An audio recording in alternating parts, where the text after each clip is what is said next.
최근에 월급의 3분의 1 이상을 빚 갚는 데 쓴다는 그런 뉴스를 접하게 됐는데, 2016년도에는 빚 갚는 데 월급의 25에서 27% 정도를 썼다고 합니다. 그런데 약 2년 만에 시중금리가 많이 오르다 보니까 이제 빚 갚는 데 3분의 1 이상을 쓴다고 합니다. 그 기준금리, 한국은행 기준금리는 오르지 않았죠. 그대로인데 시중금리가 먼저 이렇게 좀 선반영돼서 오르다 보니까 지금 월급의 3분의 1 이상을 빚 갚는 데 쓴다. 굉장히 좀 우울한 뉴스를 접했습니다.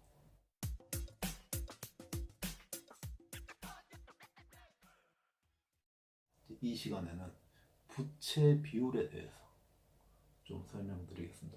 물론 기업 같은 경우에도 우량한 회사일수록 부채 비율이 낮겠죠.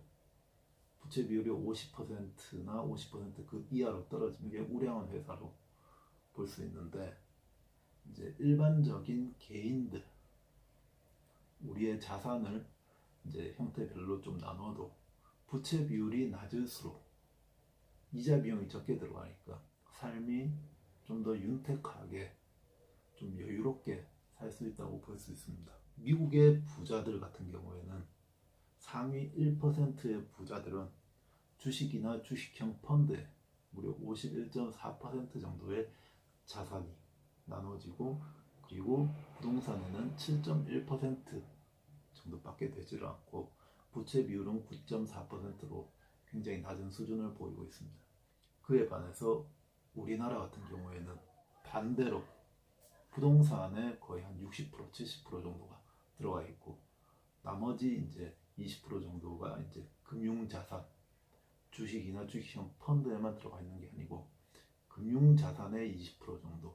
그러니까 거기서 또 나누면 이제 뭐 채권에도 들어가 있을 수 있고, 적금이나 예금에도 들어가 있을 수 있고, 그 주식이나 주식형 펀드는 굉장히 낮겠죠. 10%도 되지 않는다고 볼 수가 있습니다. 뭐 부채 비율은 당연히 부자일수록 낮다라고 볼 수가 있습니다. 부자들은 미국의 부자나 뭐 한국의 부자들은 이렇게 이제 부동산을 좋아하느냐, 주식을 좋아하느냐, 이렇게 나눌 수가 있는데, 부자일수록 부채 비율은 낮다 이렇게 볼 수가 있는데, 일반 서민들 같은 경우에는, 우리나라 같은 경우에는 부동산 자산, 특히 이제 아파트를 사기 위해서 무리하게 이제 대출을 좀 끌어다 쓰는 경우가 많았죠. 왜냐하면 지금까지 이제 부동산 가격, 아파트 가격이 많이 오르다 보니까 오히려 이제 빚을 내서 이제 은행에 이자를 주고 아파트를 사는 게, 아파트 가격에 올라가는 속도가 더 가파르기 때문에 그게 또 지금까지는 많이 이루었다. 제가 이제 서두에 부채 비율에 대해서 좀 설명을 해드렸잖아요. 부채 비율이 너무 과도하면 여유롭지가 않고 좀 빠듯하게 삶을 살아야 된다 이렇게 볼 수가 있는데, 집에 투자하는, 이제 부동산에 투자하는, 그러니까 뭐 땅이나 아파트, 그리고 건물주가 되는 걸 굉장히 좋아하잖아요. 상가 임대료가 5%도 안 되는 경우가 굉장히 많습니다. 그 5%가 안 되는 3에서 4% 정도의 상가 임대료를 얻어서도 또 은행에 이자 내야 되죠. 그리고 각종 세금 내야 되죠.